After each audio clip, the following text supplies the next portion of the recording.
Hello and welcome along to Cricbuzz Chatter. My name is Tanay Tiwari. Another test match in this series done and dusted within 3 days. Let's have a look at that. India, of course, complete a clean sweep 2-0 series win, their 15th consecutive test series win at home. Won the toss, opted to bat first. Shreyas Iyer was phenomenal with that knock. India put on the board 252 runs. Sri Lanka, no match really in that first innings, bundled out for 109.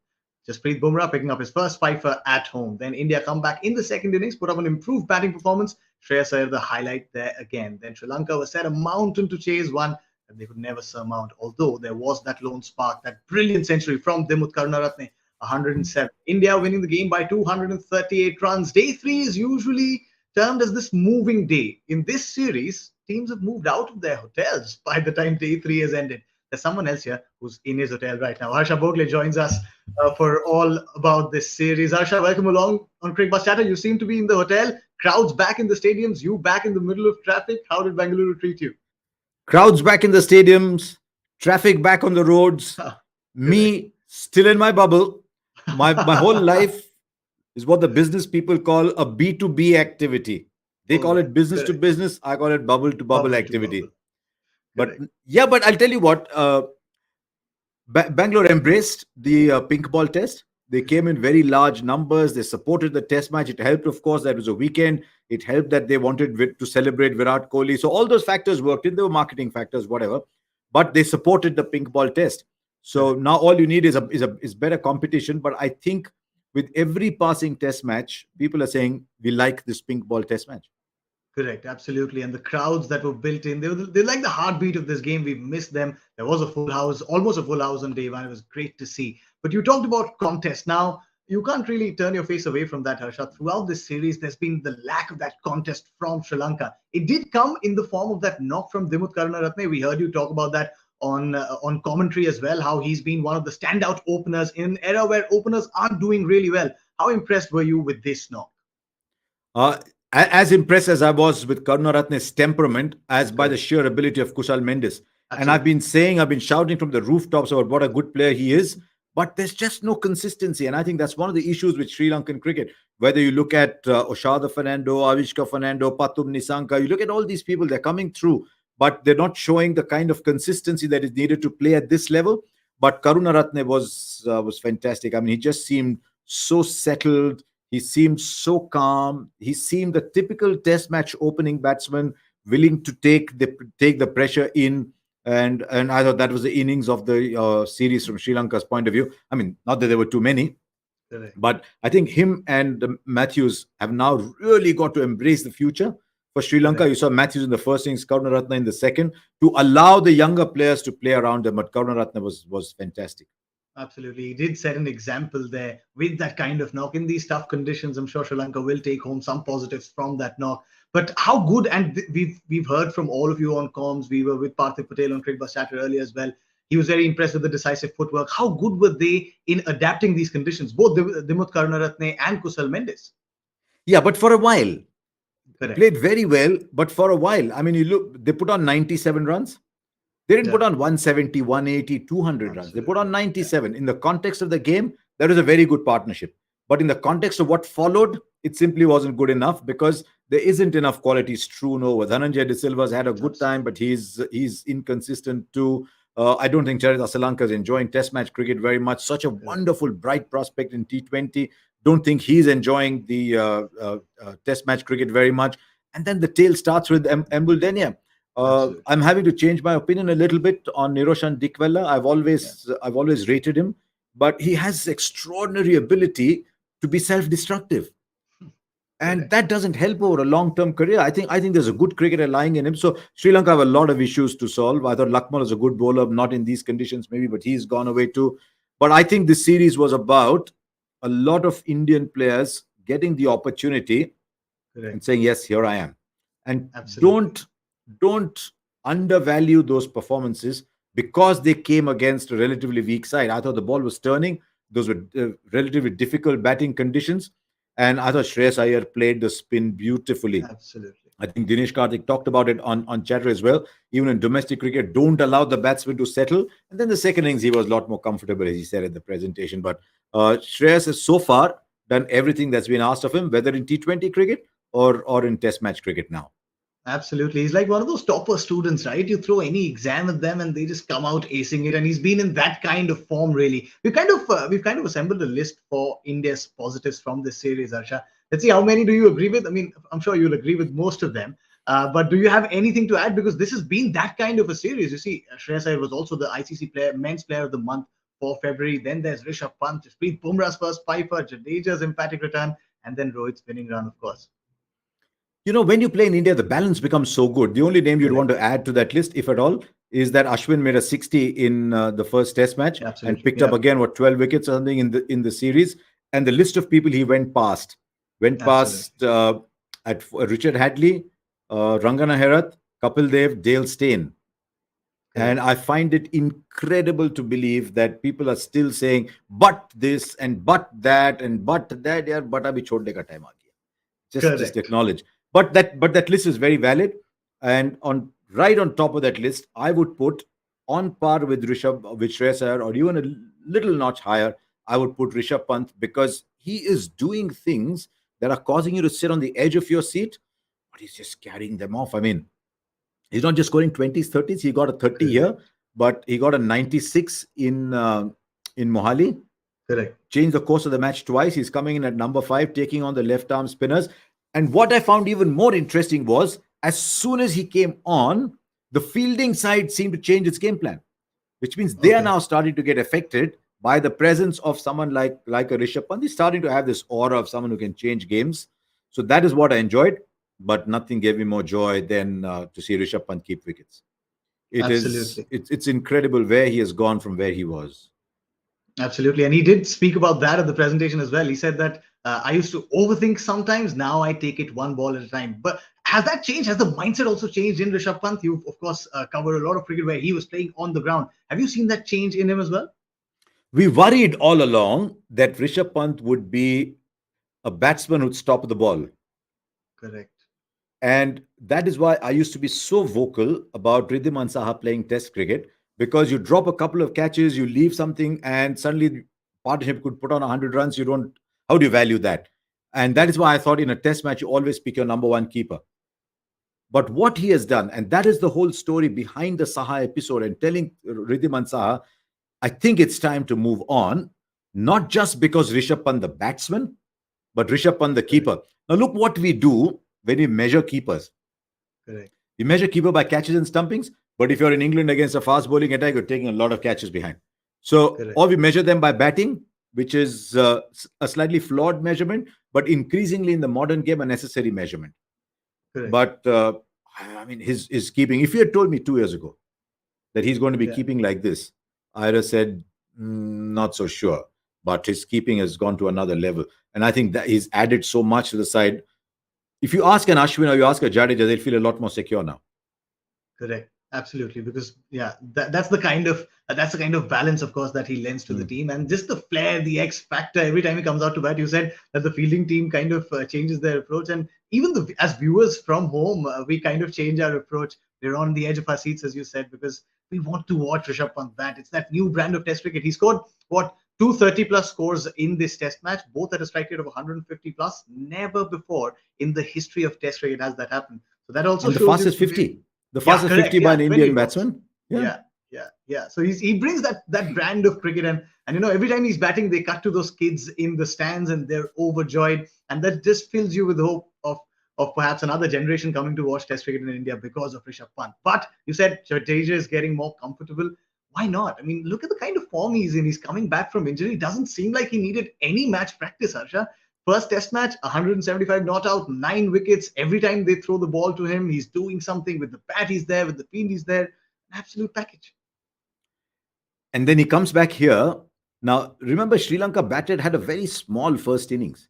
And Correct. Rohit likes to give his bowlers equal opportunity. So there's not Yeah. that much of a chance to go and pick up a lot of wickets, even though he got a good long spell in the second innings.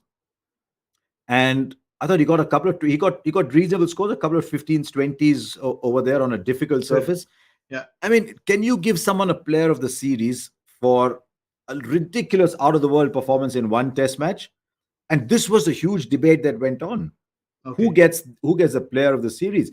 And I think certainly within the panel that decided that, there was a lot of respect for Rishabh Pant's keeping on a difficult surface, but also the fact that he came in at 70 for 3 in one test. In the second is a little easier. You had a lead. It was 110 for 3, but he turned 2 games around with the bat. Correct.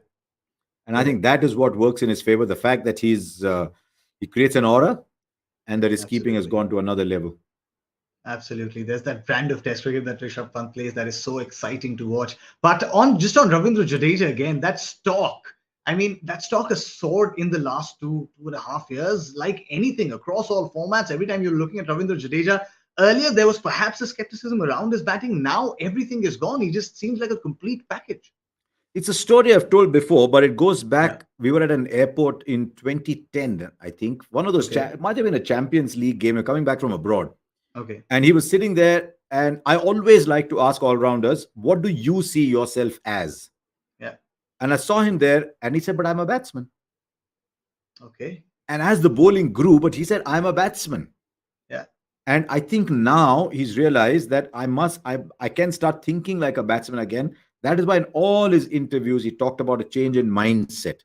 Correct. That I've now started to think like a batsman. In India, he can still do that because India has a very long tail. All our spinners bat. You play 3 spinners, everyone bats. So he's got batting in front of him, batting behind him. He's very relaxed. How he adapts to playing in overseas conditions where the batting could end with him or maybe just one more all-rounder after him is something we've got to wait and see. But remember, this average of the mid-40s in the last 2 or 3 years, a lot of it has come overseas too. And I don't see him shirking from pace. Yeah, I see him having a very clean hitting approach against spin. And he just looks a batsman. You know, sometimes you go to look at people and you say, "Theek khel raha hai," because you're looking at a bowler who bats. Correct. With Jadeja now, you're seeing a batsman who bats. Absolutely correct. And you're right. There's the sense of assurance now every time Ravindra Jadeja bats.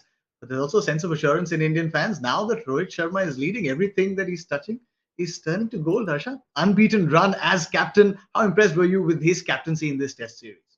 To be honest, he wasn't tested that much. Correct. But you look for the little things that he does, giving Jayant Yadav an opportunity in Mohali. There's a lot of talk about whether he was denying Jadeja from getting that 10th wicket to go with the 175. Correct. But he knew that Akshar Patel was going to come back. If you want to leave out Jayant Yadav, then you must leave him out after giving him a good chance. Then you could see how he was moving his bowlers around over here as well. And there's something very disarming about him. Yeah. I mean, I asked him in the presentation, how do you get Ashwin tongue-tied? Ashwin is never tongue-tied. But he's talking up his players. He's giving his players an opportunity. He's talking to players. I think there's this far greater empathy. I don't know if visibly he will be as aggressive as Rohit Sharma. It certainly brings a different flavor to as Virat Kohli. Yeah. It brings a different flavor. What Virat Kohli did to help Rohit Sharma get this team will always be applauded because he's now got a team that is a ready-made fast bowling team. Correct. I was talking to Paras Mambre this morning about he's a fast bowling coach. He also alluded to that. So Virat Kohli's role in creating a fast bowling unit is helping Rohit Sharma, but I think his style will be very different. Rohit Sharma will bring a more empathy-filled style, is what I suspect. Absolutely. Even in his post-match presentation that he did with you, that interview, he did say that Ravichandran Ashwin is one of those bowlers. Every time you throw the ball to him, every time he's out there with the bat, he wants to contribute for the team, and he always comes about ways to contribute for the team. So you're right there. He does talk about his players. Yeah, that's his approach. Yeah. As a captain, sometimes you're looking around your field and say, right, who wants to bowl? Yeah. And in this team, in these conditions, you should see Ashwin between overs. He's looking at the captain. Every time Bumrah is looking back at you because he wants to bowl. We had a laugh whether Shami is not doing that enough. So what Rohit Sharma has is the huge advantage of going to 5 world-class bowlers in these conditions. Very few teams have that. And that is why beating India in India is so difficult. Absolutely correct. Till the 33rd over there, Akshar Patel was also kind of looking at Rohit Sharma and saying, "I'm also here, sir. Maybe khelne aayo." But he did get his opportunity. He picked those 2 wickets. You talked about India's dominance at home, Harsha. I have a contentious question to ask. Where do we ask those contentious questions? We ask them in the hotspot. Let's go put Harsha in the hotspot.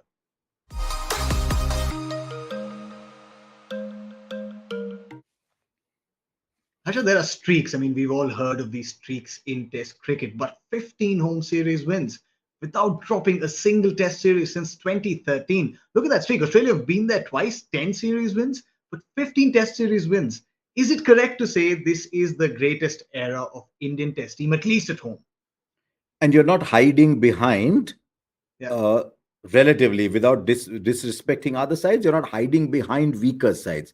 Yes, you've okay, had a series against Sri Lanka, you've had a series against Bangladesh, but in that, after that England series, there have been two series against England at home. There have been yeah, two or three against Australia. There have been a couple yeah, against South Africa. There have been West Indies. So you played everybody except Pakistan. correct, So it's not that there's an opposition that you have avoided or you haven't played enough of.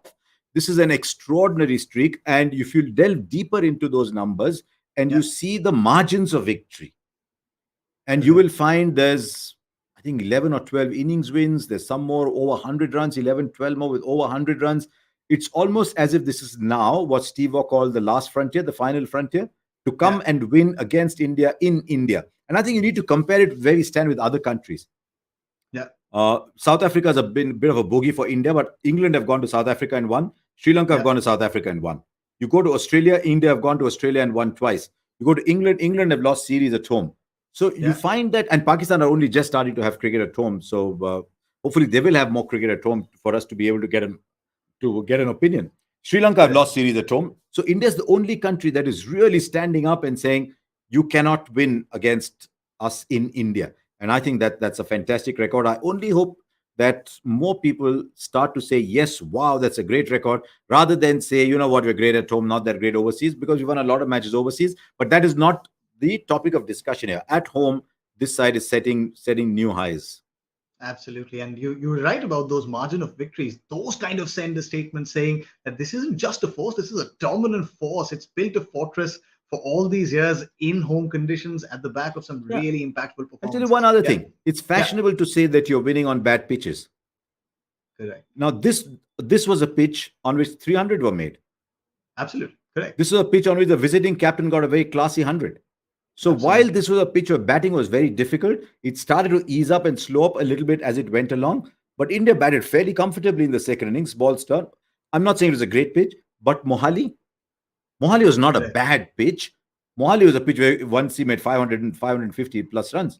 Yeah, You look at 2016 against England. You look at some other. I know that some of the games against England in the last two were played on ranked turners, but yeah, there have been so many Test matches that have been played on good wickets. So, absolutely, and at home you're allowed to prepare tracks that serve to your correct, advantage. Just as when India went to South Africa in 2018, you got an correct, absolute top. absolutely, So correct. I think it's a fantastic record. It'll take a lot of beating. Correct. And that's the flavor of playing in India. You get some that turn, you'll get some where the puff of dust comes Yeah. out. You walk into a South Indian restaurant, you don't ask for raka noodles, you ask for medu vada, idli, some dosa as well. So that's the flavor of playing on Indian pitches. But Eat a that's lot of it for medu vada in Bangalore. you Eat a did? lot of medu vada Oh, in I'm Bangalore. jealous now. No, and it's deep fried. I'm sitting on the floor. Hopefully you'll have some time off now, perhaps, to just work it out. I mean, I know there's an IPL coming, around which I have some questions as well. Let's go into fast forward, ask all of those questions to Harsha.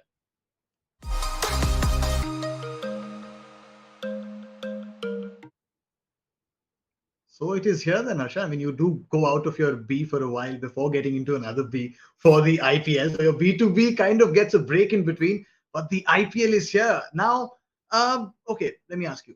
If you have a wish list for IPL 2022, what would it look like? It can be a specific team, it can be a specific player you want to do well, a specific style of play you want to see, just a wish list. Number one wish list is an completely uninterrupted IPL. Correct. Yeah. Number two wish list is tracks that hold their character as you go along. But there's two specific things I'm looking for, because this time we are playing 74 games in the IPL. Yeah. And because there are 10 teams, the Indian talent is now slightly more thinly spread in Correct. teams, because the same talent is now spread over 10 teams. So I want to see if the Indian talent continues to throw up good performances, Yeah. and show that the depth exists in Indian cricket. And I want to look at viewership patterns as we go along to see if 74 games, which is 14 games more than last year, starts to build a little viewer fatigue. If it doesn't, that's a great sign. That is what I want to see. Yeah. And I mean, you want to see the best players Yeah. in. Some of them are coming late, some will drop out. That's bound to happen. I want to see if it remains an aspirational tournament, but that's what I'm looking for. I'm looking for good wickets and nothing else. The moment you have good wickets, you get good performances automatically and push the boundary ropes as far back as possible. You're playing Brabant, Mumbai. Yeah, correct. I don't think the last one's going to happen, but still, we can always hope for some of that. You talked about players. One young player that you'll have your eyes on, and one IPL veteran. Okay. There's two IPL veterans I'm looking at. Top of my head. Yeah. I'm knowing Shikhar Dhawan. He's moved franchises. Yeah. A lot of us, including me, have wondered how much longer for Shikhar Dhawan. Correct. Yeah. But the last 2 or 3 years in numbers are magnificent. And now he gets to open with Mayank Agarwal. So I want to see how that goes. Yeah. And this is not for all you RCB fans. It's because I want to see Virat Kohli make 550 runs in this year's IPL.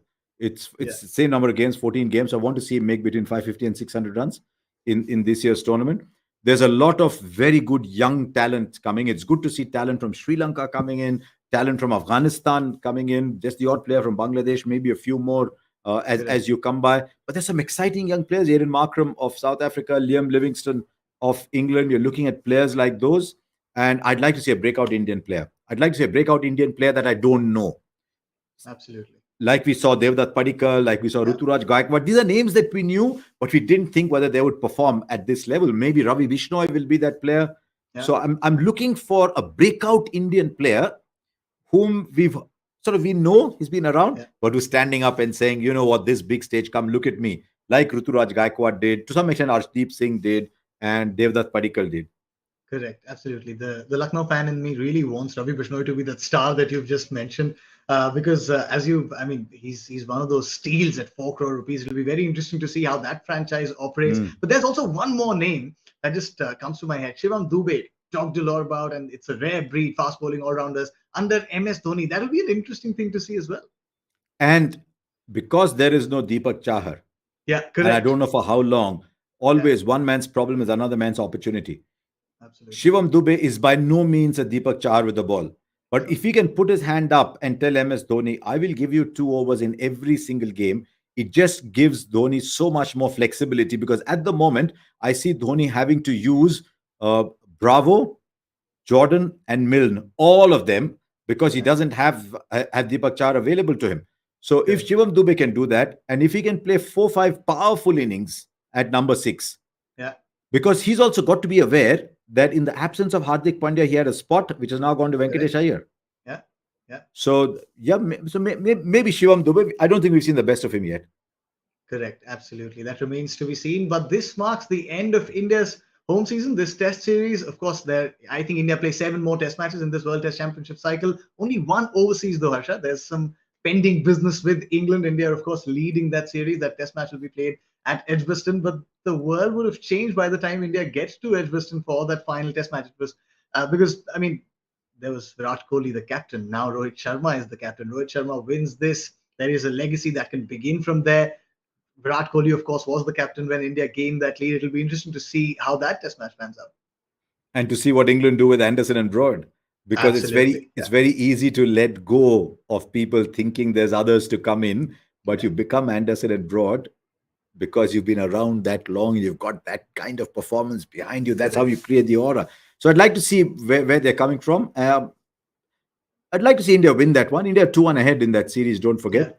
But it's going to be a crazy series, because 1st to 5th July you play the test match. Within a day's gap, you're starting the white ball games. Correct. Yeah. But from now on, I suspect as soon as that test match gets over, I think all attention will be focused on that T20 World Cup. And I think Rohit Sharma's got a mandate to deliver an ICC title that hasn't come to India since 2013. Correct. It's been long. The fans really want that T20 World Cup to come home. An ICC trophy has eluded us for far too long. Well, all that we can hope for is for Rohit Sharma to bring it home. But that's all that we have for you in this edition of Cricbuzz Chatter. Thank you so much, Harsha. Thank you so much for joining us. Wish you a good exit from the bubble for a while now, and then be back again.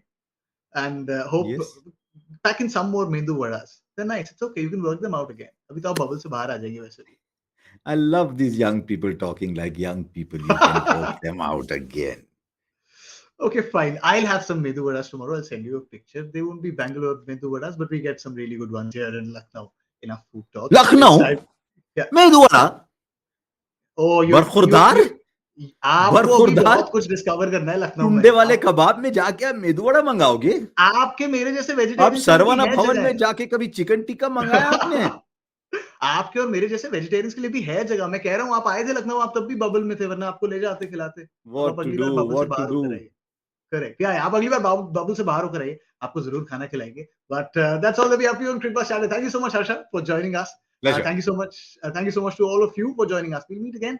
Edwin में हो रहा है वो test match. We'll be back again on Cricbuzz Chatter. Thank you so much for watching. Yeah.